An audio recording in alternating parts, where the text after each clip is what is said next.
Alright Spartans, how you doing? And welcome back to Total War Warhammer 3. And as promised today, we're going to be taking a look at the faction of Grand Cathay with the two legendary lords of Xiao Ming and Miao Ying. Today we'll look at Miao Ying, and then tomorrow, you guessed it, we should take a look at Xiao Ming. Essentially, at that point, I will be fully up to date with all the preview videos that I can release up until now. And then on Thursday, the 27th of January at 2 o'clock, I shall be releasing the Nurgle preview video and the Tzeentch preview video. And if you're not too sure what I'm doing at the moment, I'm going to be releasing preview videos on all of the legendary lords and factions on the game up until the launch date. And then a few days before that, I will be releasing a poll where you guys will choose which faction I shall play as on a full campaign Let's Play on the channel. The poll will be released across all of my social media channels. If you're not too sure where to find them, go into the description of all my videos and links to them can be found in there. And essentially, if I've done all these preview videos by then, it will have given you a better idea of how each faction plays out, and maybe it will make your choice on the poll a little easier to go for. So let's take a look at the mechanics for Grand Cathay. Three big mechanics they sort of cover. The first one, the big one, harmony. Balance both yin and yang to achieve harmony, which will confer powerful effects. Compass, direct the Rouging Compass to defend Cathay from threats north of the Great Bastion. And then finally, the Ivory Road, gain wealth by sending out caravans to deliver cargo to, I think there should be a space there, faraway cities in the west. Now, taking a look at Miao Ying's effects for the faction of Grand Cathay, she gives -2 corruption, leadership +10 when fighting against demons of chaos. She is a sort of missile-focused legendary lord, so as you can see here, 20% for missile units to ammunition, and then the upkeep is -50% for missile infantry units in her army, and then she gives a +3 harmony to yin as well. So, as always, we'll change the difficulty to hard for this preview video. Map-wise, she begins her location at the start of the game in the northeast of the campaign map, and then settings-wise, we shall keep them all as they are. So let's begin the campaign, and as always, I shall be back with you after the campaign introduction.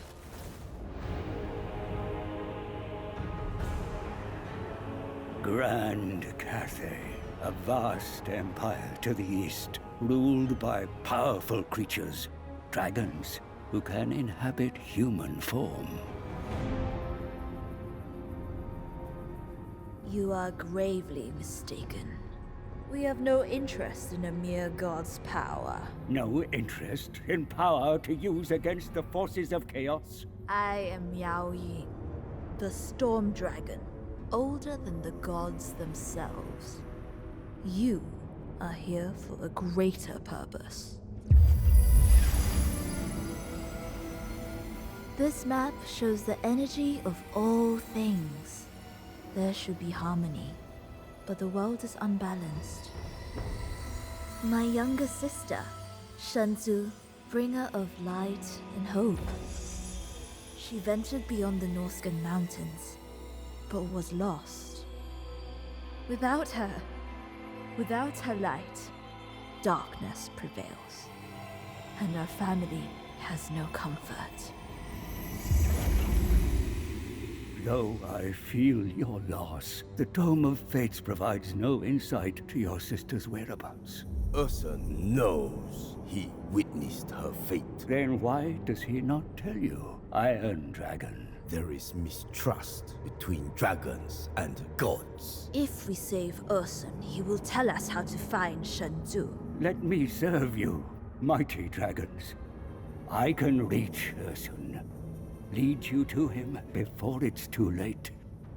For one drop of his blood. Your destiny is to guide us. The armies of Cathay must breach the Maelstrom. and march into chaos.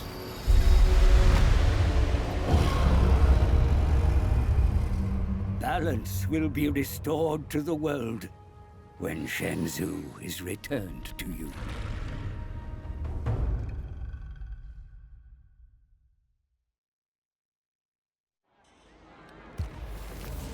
Our goal is clear. To find the lost sister, we must hear the God Bear's testament before he passes into myth. I am the anointed guardian of the great Bastion. Any breach brings great dishonor upon me. So prove your worth, mortal. Yes, great matriarch. There is indeed a rupture in the great Bastion. The forces of Tzinch invade through the ruins of the Snake Gate and have taken the terracotta graveyard. Further along, the Bastion remains under threat from the Changer's forces, or, as you know him, the dread power Qianqi. Yet, despite the enemy assaults, there remain brave defenders ever loyal to you. Bolster them, and they will gladly confederate with a revered dragon. You will need such allies, for it is on the other side of the wall where the threat is strongest. The eternal siege continues, for the dark powers are never sated. And there, the orchestrator of this woe, Kairos Fateweaver. Face this demonic oracle, lest he bring down the Bastion. Fateweaver is insidious, and the invasion is only part of his plan. Rebellion festers in Nanyang's minds under the Changer's malign influence. Punishment must be swift to reinforce your authority. Before we can hope to take the fight into the Chaos Realms themselves, we must bring harmony back to Grand Cathay. There is much to do.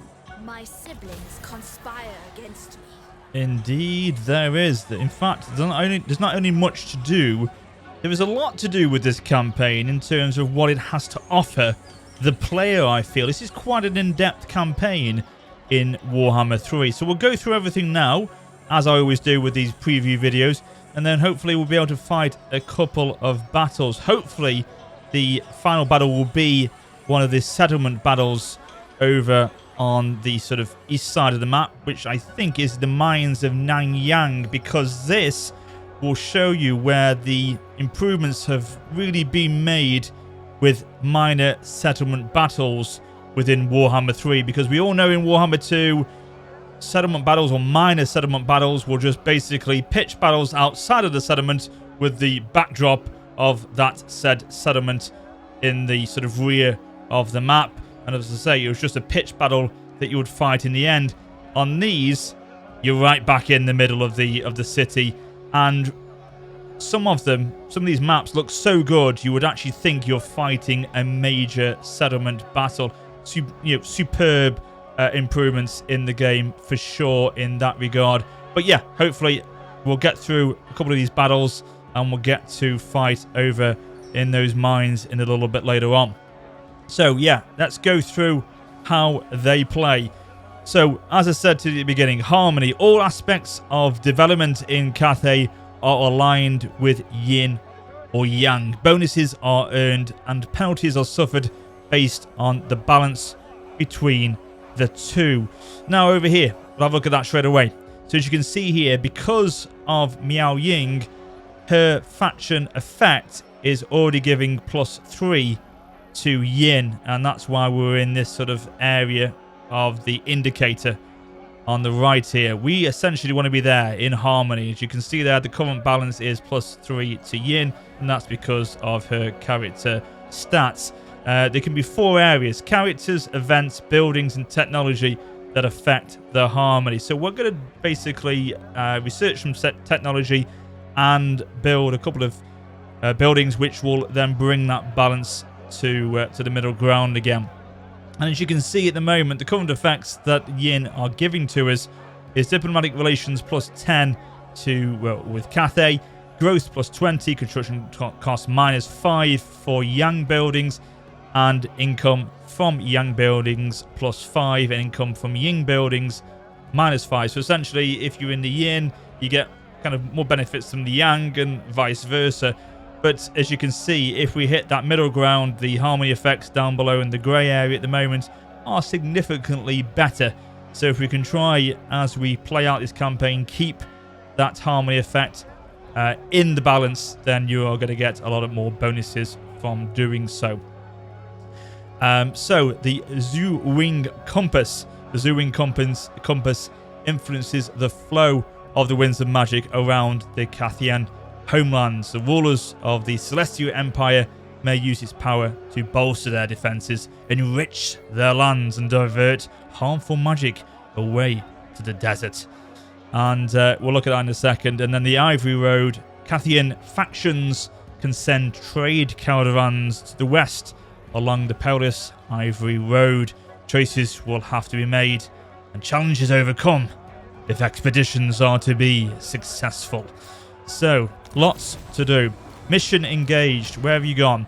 So, if we can defeat the rebel lords of Nanyang, which are over here, the standard sort of starting battle which we will get in any campaign is them. And if we do win that one, we will be able to recruit a Astromancer, which is obviously a sort of spellcaster, with the 1,000 treasury to our coffers. Now, these kind of mechanics for Cathay are not generally what I go for in a campaign. I'm not really sort of spell or magic heavy in my playstyle. I like the big tankish kind of units, as I've mentioned to you before, that the factions of chaos most definitely give them to me, with the demons of prince, or the demon prince, there we go, and the faction of Khorne with Scarbrand. They are where I'm leaning to at the moment, but you never know. This could be a very interesting campaign to play as well.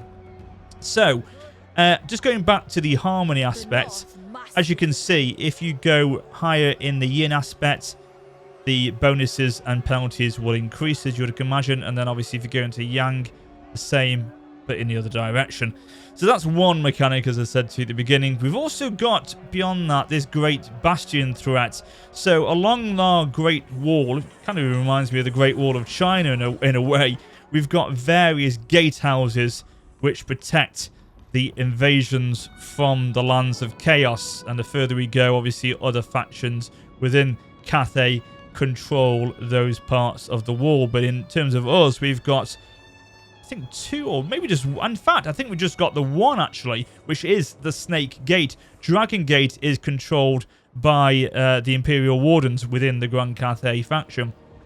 And they've also got this settlement outside of the walls. It kind of reminds me of a Skiliath in the lands of Mordor, that sort of open city that was easily targeted by the orcs of Mordor and taken out with no real defense or aid around them.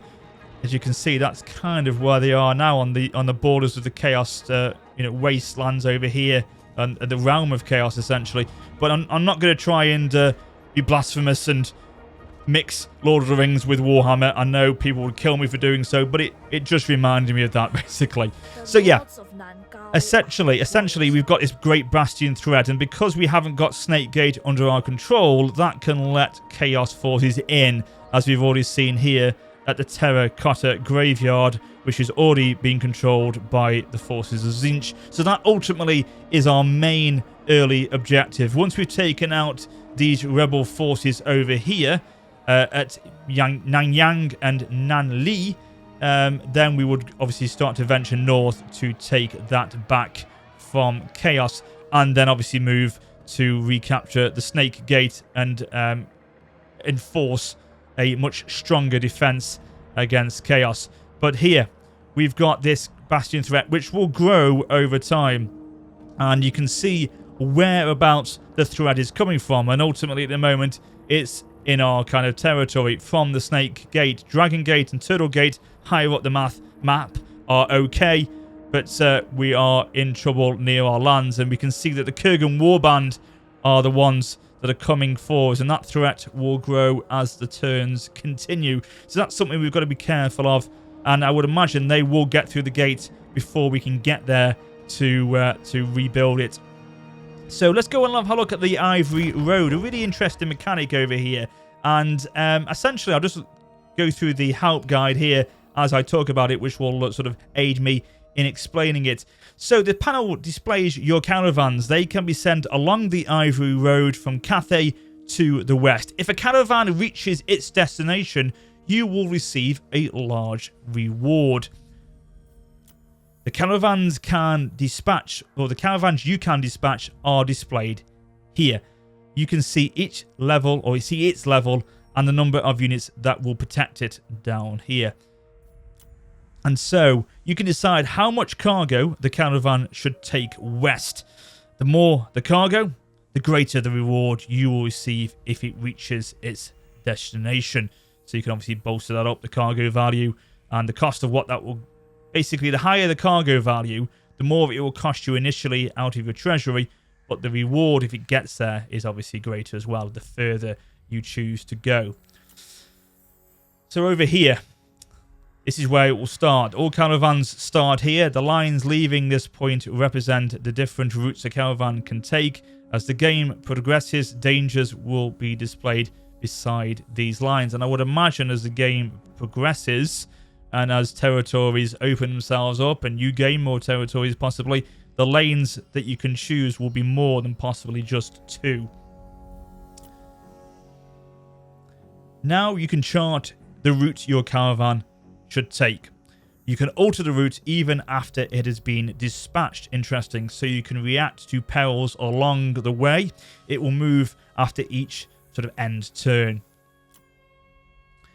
And then you can choose here your destination. This is a destination node. If your caravan arrives there, you will receive the reward beside it.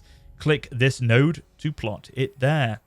And then finally, after choosing your initial route, click the dispatch button to send the caravan and return to the campaign map. Remember to return and check on the progress of your caravans. So thank you very much for that advice, aid to the explanation of the caravan routes.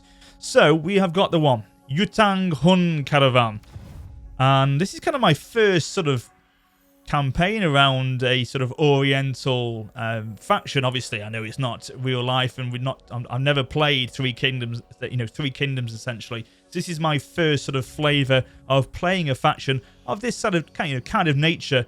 Even if it is fantasy, it's still got that feel to it, so it's quite interesting to see how this plays out as time goes on, most definitely. And I wouldn't be adverse to choosing this as a faction for my first campaign, but it's up to you at the moment anyway. There you go. So if we choose a higher value, it kind of reflects initially, the higher the cargo value, the cost of what that will be. So it's going to cost us 1,000 if we go for that highest cargo value. But it's the return that's the important thing, because essentially, I don't think I can... I've got to go over here. That's right. I've got to choose one of these nodes. In fact, I can choose quite a few. God, there's actually... Yeah, I thought it was only about 2 or 3. There's 6 available to us. So the furthest away to us is Marienburg. And if we went there, it would take 10 turns to get there. Over here, it would take 10, 9, 7, etc. But the further away, the more reward you're going to get at the end of it. Now, over here...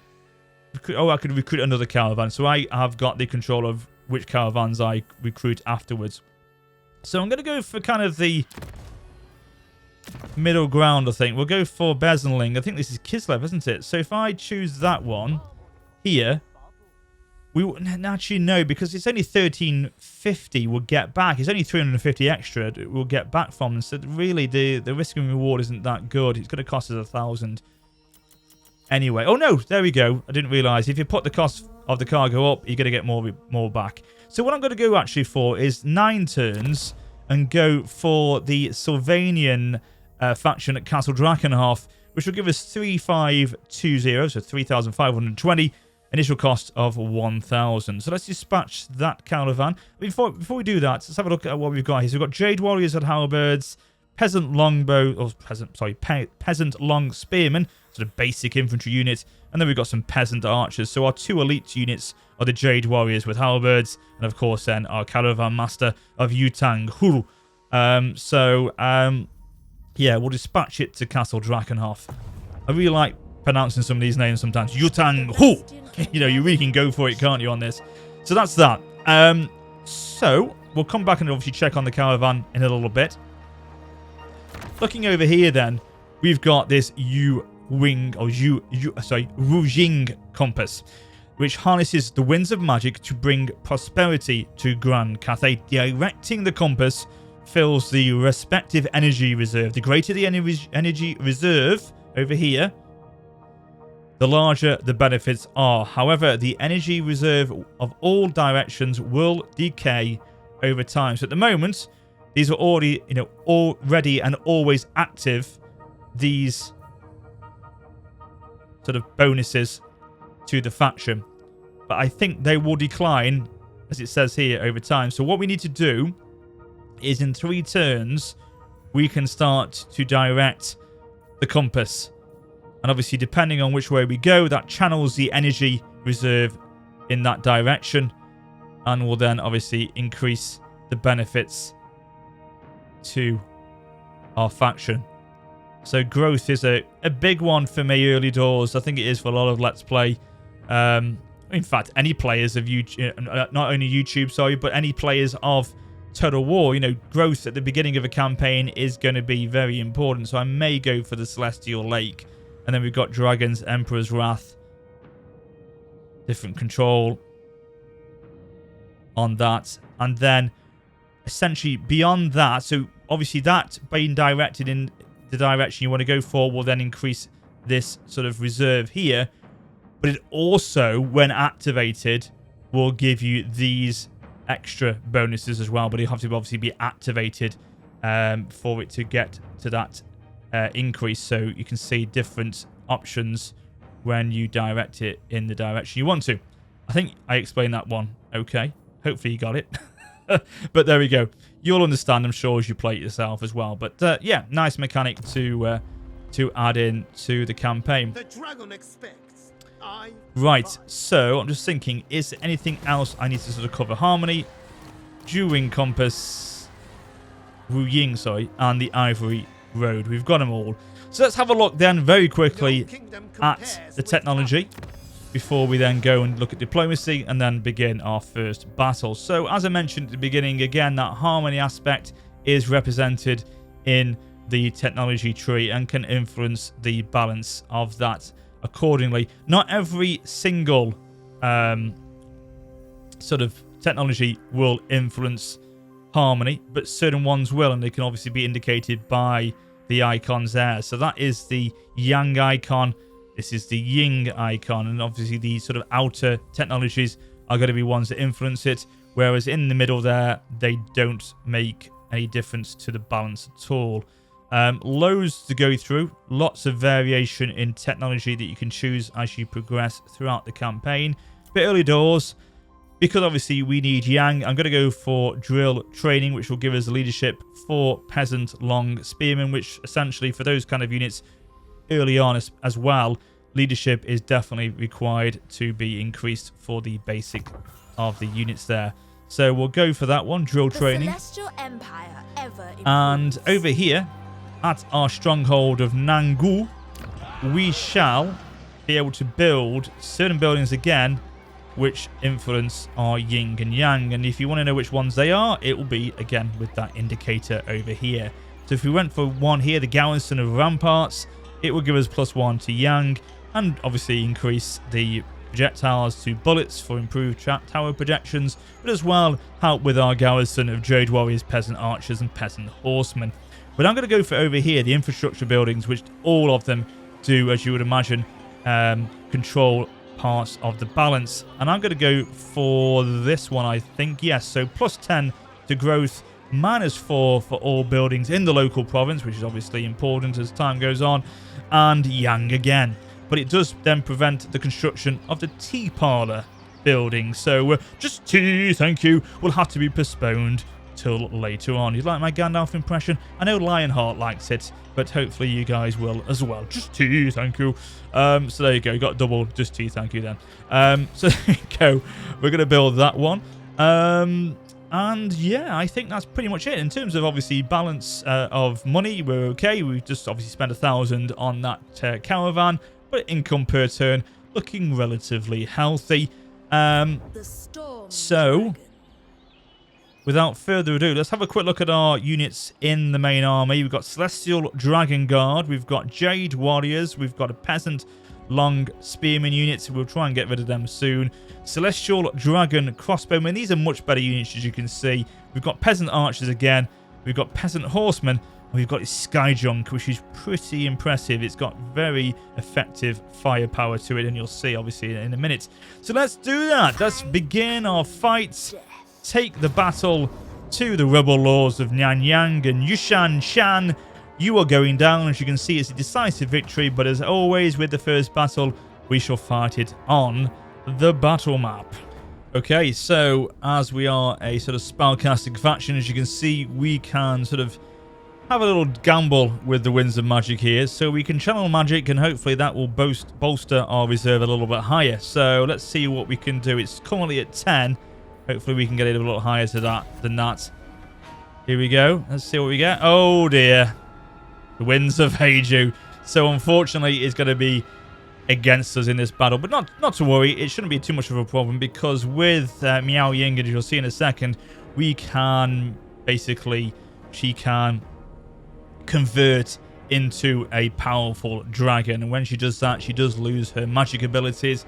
And that's probably what I'll go for if I was playing this campaign throughout as a full playthrough anyway. So let's start deployment. Now, one more factor that you have to take into consideration in these battles is the fact about harmony again within your fighting force. So, as you can see here, each unit is either yin or yang.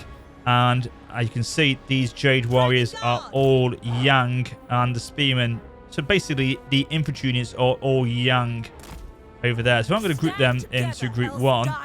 And you can see they're hovering over the icon. Now, if I put my missile units, as is obviously Miao Ying herself, she is yin, as she gave us that faction buff at the beginning. Her missile units are also yin. Now, what it's done is there, as you can see, these units are still yang, and that's all they are, because they're not in the sort of range of these missile units. But these two have got harmony, because they are both yin and yang, and you can see the icon there indicating that. And that will ultimately, you won't see it until we actually fight the battle, give them an increase in their abilities. I'm trying to see if I can try and hover over where that will be, but it's not shown to me, unfortunately, unless I'm missing it some way. But it should increase their stats, and we'll press start battle, and hopefully you'll see that. If I bring this yin forward, it's now going to bring the infantry over here in harmony between yin and yang. So it's all about creating that connection, being mindful of that obviously when you fight your battles, and placing your units in various sort of formations which are going to complement each other. And that's what we're going to get between the yin and yang on this battle. Now, we have got these peasant horsemen. They have got vanguard deployment, so we're going to put them in the tree line and then get them to swoop around in a minute as well from there. And I pretty much think that's it for this one. So we'll start the battle. Obviously, in terms of Miao Ying, we have got the Wrath of the Storm, which is a sort of augment spell. Magical attacks, melee attack plus 24, and is immune to psychology with that spell cast. And we've got the transformation of the dragon for 120. I think it actually is a cooldown of 120, so she will transform once cast into that dragon ability. Form other powerful melee attacks and flight, as it says there. Form offers obviously powerful melee attack and flight, but it is then restricting the spell availability and reduction in harmony multiplier. I believe, though, there is a skill that she can obtain later on which will allow her to be able to cast spells whilst being in a dragon form. So that's something she can obtain later as a sort of skill improvement. And then in terms of spells over here, if we were to keep her in her human form, she would get Earth Blood, which is a regeneration spell. And then we've got the Hex spell, the basically reduction in speed on the enemy forces. So yeah, that is it, ladies and gentlemen. Let us start the battle, and away we go. I won't transform it into a dragon yet, and here we go straight away. Look at that range that the Skyjunk has got, already being able to fire across the battlefield to hit the enemy forces all the way from there. They've been able to hit them. So let's get the cavalry around the side here. They're going to take the battle to us, so we'll stand strong. Look at that. Now, quickly, before you do come across, let me see if I can show you those stat boosts. Now we've got him in harmony to the battle. There we go. Leadership 96 and melee defense 55. And that's given them an increase in ammunition. I think it's not ammunition. I think it's more missile strength and leadership with those ones. And then it's basically, again, leadership and melee defense for our spear units, as you would imagine. Let me put them into guard mode. I think they're already on. Yeah, they're already on guard mode, so that's fine. We could actually go into formation attack. This unit will stay in formation when in melee. So, well, we'll keep it in guard mode for the moment. Oh. Cavalry getting shot at. And if, oh, dear, dear, dear. That's me trying to explain everything. They've been taking damage over there. I'm so sorry, cavalry. That's my mistake. But hopefully now they can redeem themselves, or I can redeem myself with a charge into the archers there. Nice. They should make quick work of them. I'm so sorry, guys. That's my fault. I shall take full responsibility of that. Now, I'm going to put it into a dragon formation already, because I think if I don't stop them from firing... Here we go. You're not going to see her in a minute, because they're going to be able to be retreating, because there's nothing left of the army now. So let's take over to the archers and the spearmen over there. Oh dear, my cavalry. Jesus, what an awful display I've given to my cavalry. Please forgive me. Anyway, we'll let the archers fire down on the enemy lord over here, while we'll get Miao Ying to gracefully, as she glides across the battlefield. She won't be so graceful in a minute. When you see her in action, she's quite deadly. Here we go. Oh, yes. That is deadly. That is beautiful. I never thought I'd be calling a dragon beautiful, but it is. Look at that. If that was me down there now, and I was seeing this descend upon me, I would literally poop my pants and run in that direction as they're doing. Oh no, they're coming back. No, they're not. They're going away again. They know what's best for them. Yeah, but that's a lovely sight to see. And she, obviously, as the campaign goes on, as you'd imagine, will get even more deadly on the battlefield with her skill upgrades. Now, what we can also do with the Skyjunk is you can drop bombs from its backside. 3 of them, in fact. The cavalry have come back, thankfully. So we'll pull them back over there. They can have a rest now. They've earned their pay for today. So here comes Mr. Skyjunk. And it's quite a good battle to be able to show off to the key features of the main units that Grand Cathay have, or that Miao Ying has, because we know what spearmen and archers do. We've seen them hundreds of times in Total War before. We've never seen a Skyjunk in Total War, and we've never seen a dragon like this in Total War, have we? So Miao Ying, carry on, my love. Carry on down there. So the bomb, it's going to be hard on this. It's going to be easier to do it on a group of units, I think. If I try to do it on a single entity with that lord, it will be a very difficult shot to make. But if I can do it on this group of units over here, you'll be able to see the bomb dropped. Here we go, here we go, here we go, here we go, here we go. Now! Boom. Now, I don't know if that will get better as time goes on, and that you'll find that it'll become more deadly. I'm not too sure. As its sort of XP grows, it could possibly be improved. I'm not too sure, as I say, but it's quite deadly still. it's more this, the missile units or missile fire it gives out. It's quite powerful if it's got the right shot on it. It's got some gunners on it as well, as you can see, firing from the top there. With infinite pride. Ready to defend. Come on, my love, come back. Look at that. It's just ridiculous, the sky rockets that come out of it. Turn and regain your honor. No, it's lost. You have lost. Oh, yes, I am an amateur indeed. I don't know if I'm talented, but I'm certainly an amateur. There we go. End the battle. So there we go. 24 units lost. That should have been a lot less than that if it wasn't for the cavalry that I threw away. But yeah, still a decisive victory in the end. And we achieved 850 experience, 181 treasury, and the Scroll of Blast, which, as we can see here, is causes moderate magical and fire damage, good against armor, good penetration, effective at close range, and requires line of sight to the target. So it's a spell that I think is gained for Miao Ying. So what I'm going to do is venerate.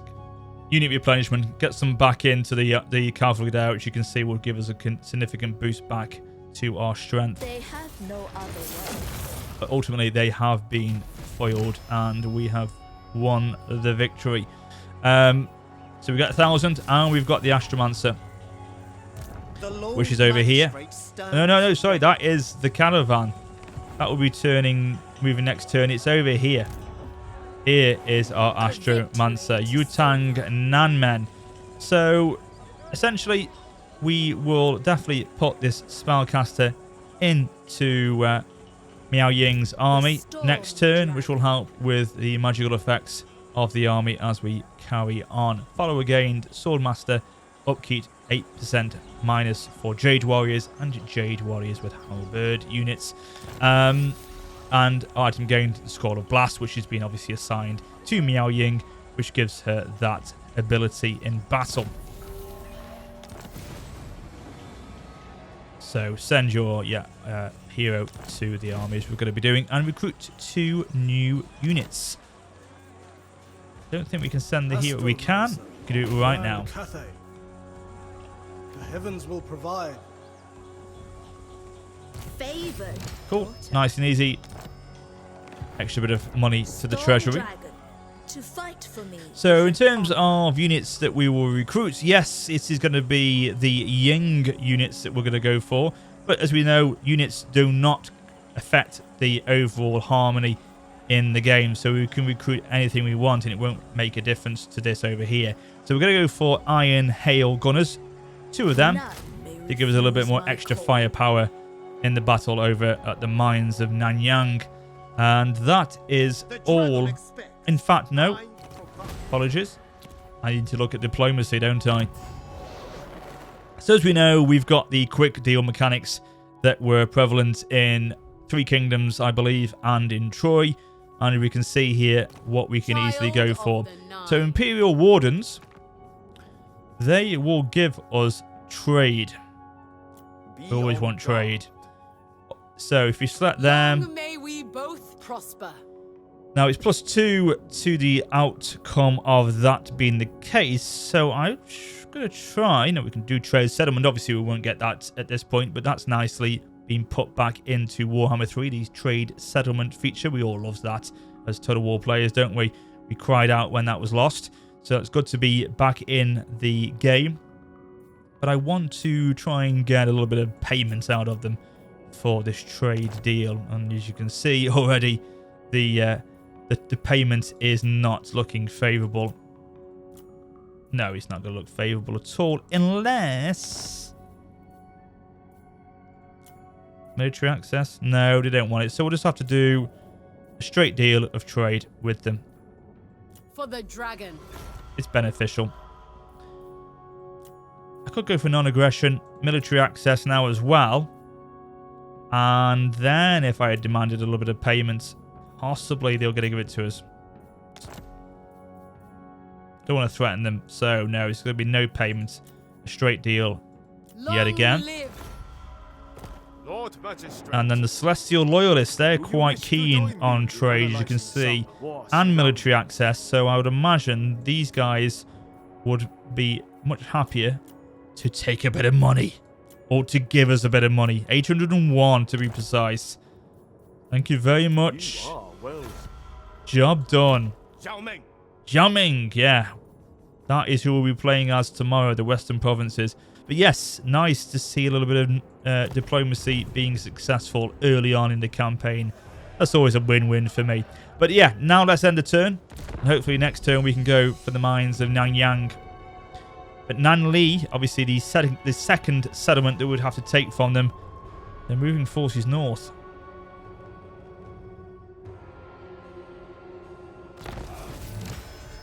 So the Dragon Needs You is successful.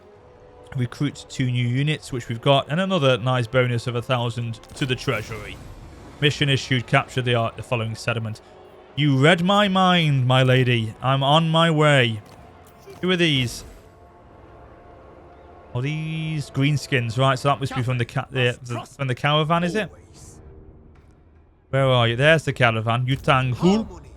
And as you can see, we're into territories which we aren't very favourable with. So that's why over here, this overall threat, I didn't mention this at the beginning, is high, because the road we're taking is surrounded by enemies of our faction. So as time goes on and we capture those settlements, it's going to be a lot easier for them to travel through the lands.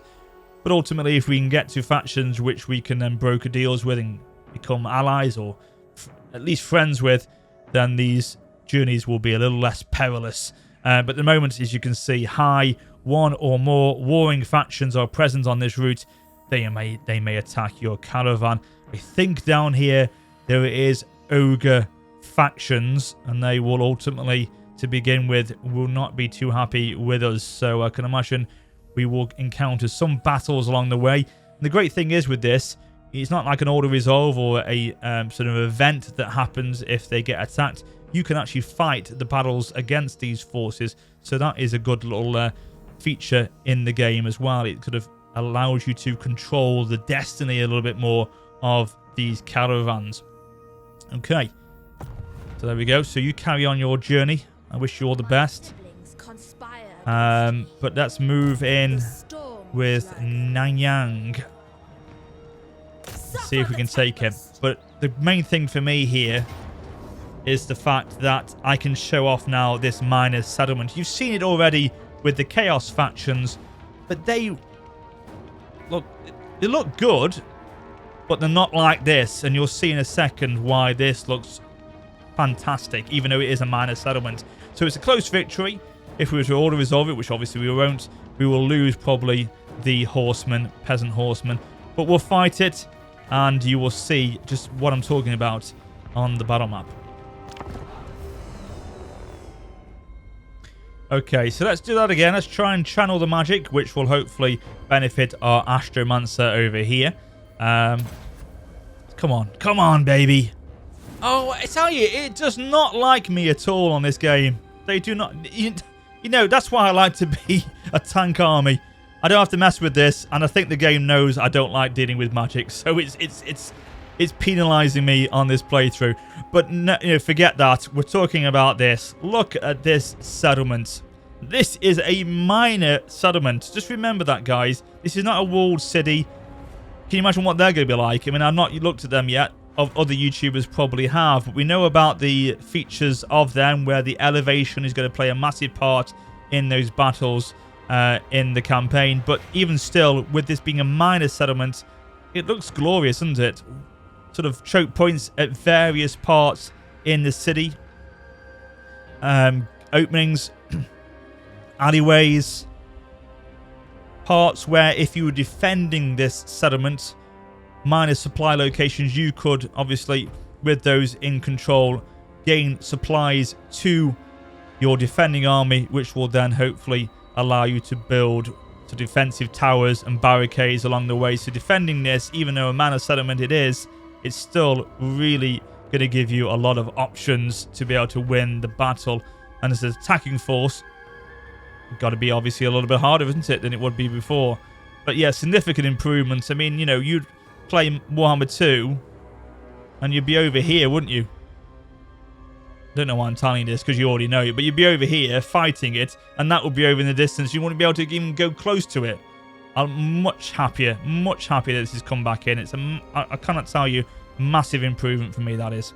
Anyway, let us begin, and I think the old divide and conquer is what I'm going to go for with this fight today. So we'll keep our infantry units together. Now I'm kind of obviously with that in mind.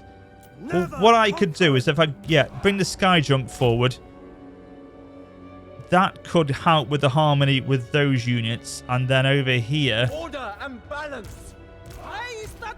there's not going to be much harmony at all, unfortunately, because we're going to take our missile units over this way. And that could obviously be all Ying. I'm going to take... Yeah, I'm going to take Miao Ying over this way and bring her there. She can invade on that direction, help with the missile units. Astromancer will stay with this part. And then the horsemen, I don't know if you're going to be that much required in this battle, but we'll take you over here and keep you on the left-hand side. I think that's pretty much it. So let's start deployment. In fact, I've done the deployment. Let's start the battle. Okay, let's go. Edge forward a little bit. And get in range with the enemy units. Now, they've got fairly similar units. Peasant archers, peasant long spearmen. They have got some Jade warriors, I believe, as well. So we've got to be careful of them. But apart from that, I'm not overly concerned. It's a fairly basic army that we're going to be facing off against. But we'll move forward, obviously, now. Use the Sky Junk as the main sort of support to these forces here. Looking at the Astromancer, at the moment, we can only sort of give them the harmonic coverage, or conversion, sorry, apologies, which will then obviously give the melee defense and melee attack boost of plus 28 to the targeted unit of choice. But that is quite a nice little starting spell for the Astromancer, and as I would imagine, time goes on and skills improved, he will be able to cast better and stronger spells. I need you to get a little bit closer, my men, just to get in range of that army. And we want to try and push them forward because we want to obviously cause us distraction with these forces so they don't go over to my main army line over there. Bringing harmony. I say the cavalry can probably stay back for this fight. I wouldn't think I would need them at the moment. So let's just give these guys... Can I give it to them?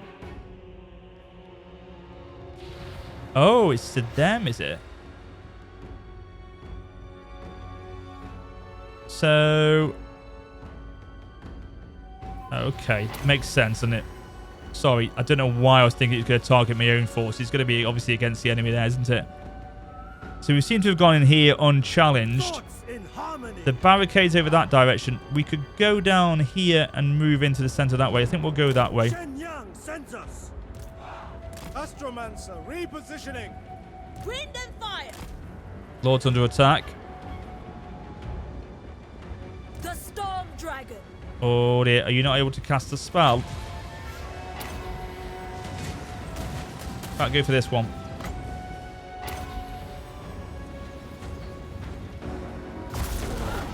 Oh, that was absolute crap. It would have been better, but I think the line of sight did affect that a little bit, as it did warn me. But yeah, that failed miserably. So we'll go forward. We're going to keep edging forward a little bit, as I say. With infinite pride.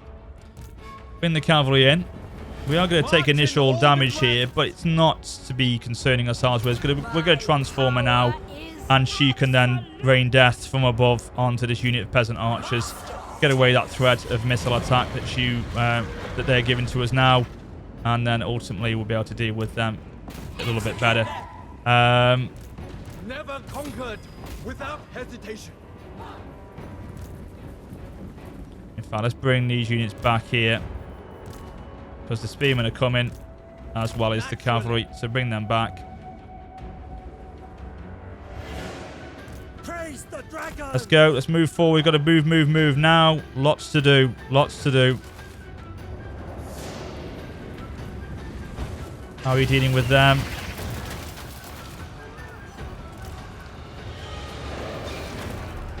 You can't get to him really very well. She can. She says move her across. Let's see if she can. That's it. Sweep through them there. A little bit better. That was, wasn't it?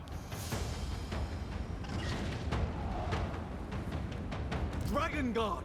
Come on, let's get some volleys over on these units coming down the hill.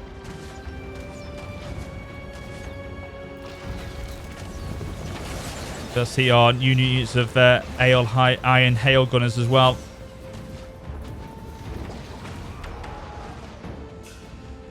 Okay, forces coming forward. I'm just keep keeping my eye out on Miao Ying because I don't want to lose too much, obviously, in the fight. And we have to bring her out the clash again. We shall do so. It's not a problem. Move as wind. For the Emperor! Ooh, casting spell by the enemy lord there, I think.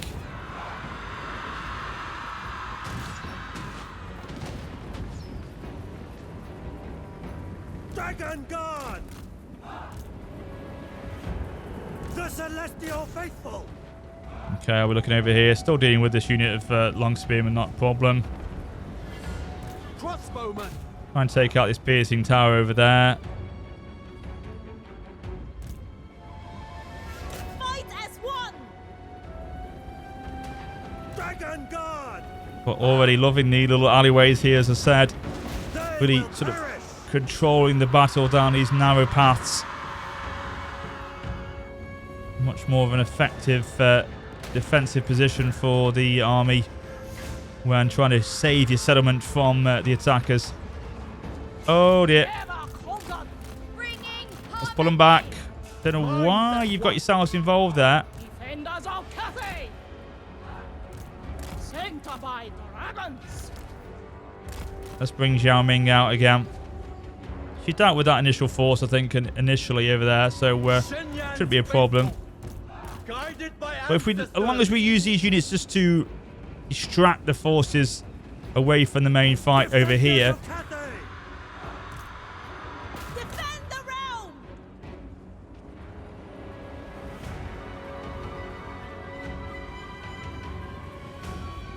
they're kind of playing cat and mouse with us here. We need to try and pin them down, You of the dragons! which is a pain, actually.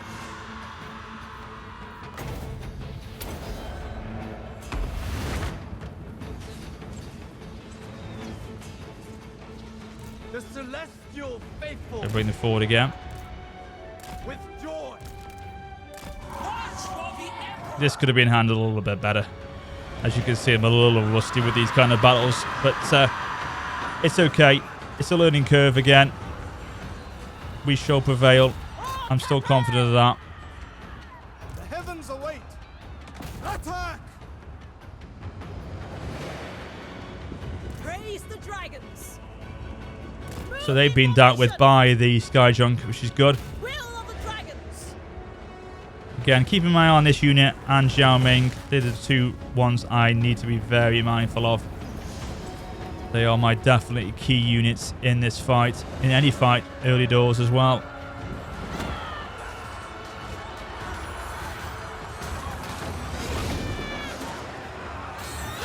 Master of Azir. But it's much more of a different playthrough, as you can see, than my Chaos Undivided and Khorne Let's Play preview videos that I did. Different way entirely. A lot more sort of, I don't know, not micro, but you've got to be careful of, you know, spell casting. Units obviously a lot easier to break down. You know, these kind of units here, the archer units, peasant spearmen, they're not as powerful as you would get with the Khorne armies of Chaos. You know, you could leave them in battle and concentrate on other things, but with these sort of forces, they are weaker infantry units than we would have got with those Chaos factions, most definitely. Repositioning. But it's good. It's a nice challenge. That's why I've always liked Warhammer in terms of the Total War games. They've always offered different play styles. Each faction is totally different to the other one. You know, and I love to see that. There's always a great amount of variation with the games. It's like they're building another one there. I took down the other one. This is why it's important to take out these supply areas, which I'm not doing at the moment. But it is important to take them out because obviously then they would affect how quickly they can actually build their barricades, etc. In the future.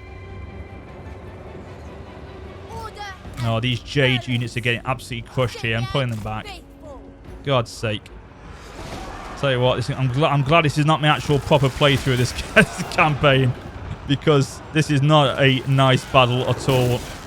This is not in any way how I would want to do it. But I'll tell you what, though, what we'll do is we'll drop a little bomb on these guys. Come on, that's it. Come forward. Come on, come on, come on. A little quicker, little quicker, little quicker.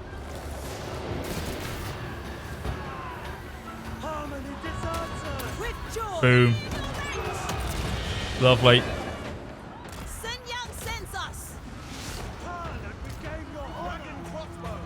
I hear the heaven.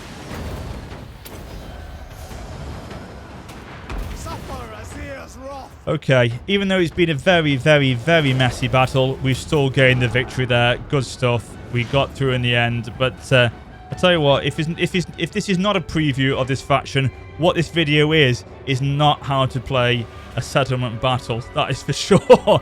But there we go. It is a close victory. It was forecast to be so.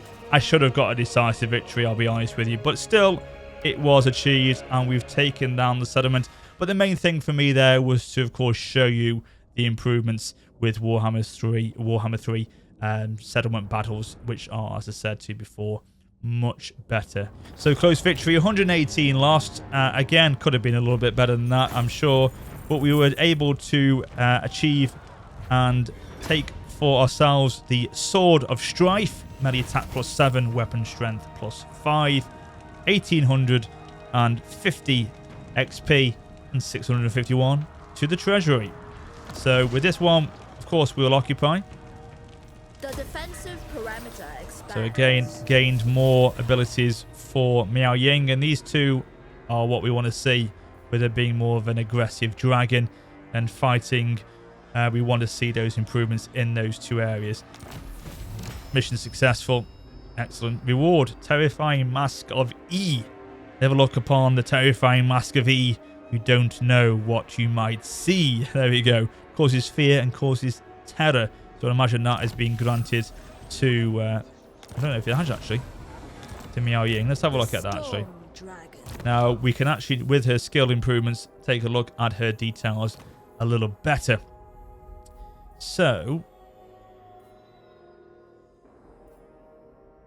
there we go. We've assigned it to her now, and she's got that as another magic item. So she's got 3 essentially, which are in her possession, as well as the ancillary of Swordmaster. Let's have a look at the skills then. So again, you know, looking at the basic ones of campaign movement range, leadership, Earthblood, which will give a regeneration spell, which is quite good. 2 tiers to that one. Hard to hit melee defense. And then Aura of Majesty. So again, you know, depending on how you want to play her as, you want to be a spellcaster, powerful magician on the battlefield, then you would go down certain routes like this. If you wanted to be a more of attacking, aggressive unit, you would probably enhance with the transformation to a dragon. You want to go down the charging bonus +7, hit points 7, melee attack, etc. And again, campaign movement range improvements and different ways of helping on the campaign map. Then you would obviously concentrate on this skill chain. So for me, it's going to be hard to hit. I'll go for that one, and then I'll probably go for +7 on the armor, again to help her in melee combat. That's interesting. I never noticed this before. Noticed on my last playthrough, but I didn't mention it, was auto-assign skill points. When clicked, any skill points gained will be automatically assigned at the end of your turn. Again, I don't know if that's been in previous Total Wars, and I completely missed it in Warhammer 1 and 2. But if it hasn't, at least it gives you the, you know, you don't have to worry about it. It will just be assigned on your behalf by the AI. It's just if you want to give, have that control, which I'll probably imagine 99.9% of you will want to have that control when assigning skill points. But if you don't, you've got that auto assign up there. My So that father. is where I'm going to leave this one, ladies and gentlemen. I think with this video, I've done my job. I've given you a nice overview of what to expect from Miao Ying's playthrough on Warhammer 3. As I said, I will do the second one tomorrow of Zhao Ming, still with Grand Cathay, so these elements up here will still be in effect for him, but his actual effects to his faction and his effects on the battlefield as a legendary lord will be different, of course, to Miao Ying, but the overall harmony, etc., will still play a part in his campaign, as you would imagine. But yeah, I hope you've enjoyed the video. I hope it's done its job for you. And as always, thank you very much for watching. If you have enjoyed the video, please do drop it a like. And before we go, we've got skill points to assign to our Astromancer, so I may as well do that. So again, you've got the skill chains here of the skill abilities you can give to him for weapon. So for spell casting, different ones down there. Or again, you can improve things with his abilities on the campaign map. Now, I'd probably, with him being more the spellcaster to use in battle as opposed to Miao Ying, I would go down this route for my Astromancer. So it will be harmonic convergence that I would increase on that option there and then start to concentrate that down there. So yeah, as I said to you just a second ago, and I'll say it again, thank you very much for watching. And if you have enjoyed the video, you know what to do. Please do drop it a like. And until next time, take care and farewell.